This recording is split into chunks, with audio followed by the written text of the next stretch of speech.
ગોંડલના બહુચર્ચિત રાજકુમાર જાટ મૃત્યુના કેસમાં હવે પાટીદાર અગ્રણી જિગીશા પટેલની એન્ટ્રી થઈ છે।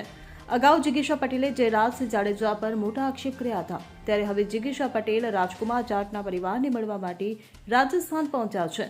મળતી માહિતી મુજબ જિગીશા પટેલ રાજકુમાર જાટના પરિવારને મળવા માટે રાજસ્થાન પહોંચ્યા હતા અને અહીં તેમને પરિવારને મળીને તેમની સાથે વાતચીત કરી હતી અને હકીકતમાં શું થયું હતું તે જાણ્યું હતું। તેમના પરિવારને ન્યાય માટે આશ્વાસન આપ્યું હતું। નોંધનીય છે કે અગાઉ જિગીશા પટેલે જયરાજસિંહ જાડેજા પર આક્ષેપ કર્યા હતા અને રાજકુમાર જાટની હત્યા થઈ હોવાની આશંકા વ્યક્ત કરી હતી। તેઓ આ મામલે રાજકુમાર જાટને ન્યાય અપાવવા માટે આગળ આવ્યા છે।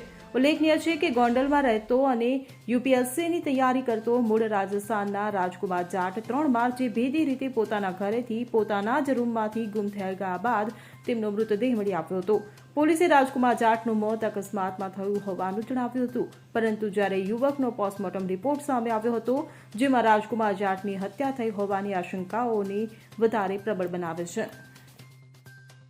Bureau report CN24 news. હવે જુઓ દેશ દુનિયાની તમામ ખબરો તમારી આંગળીના ટેરવે।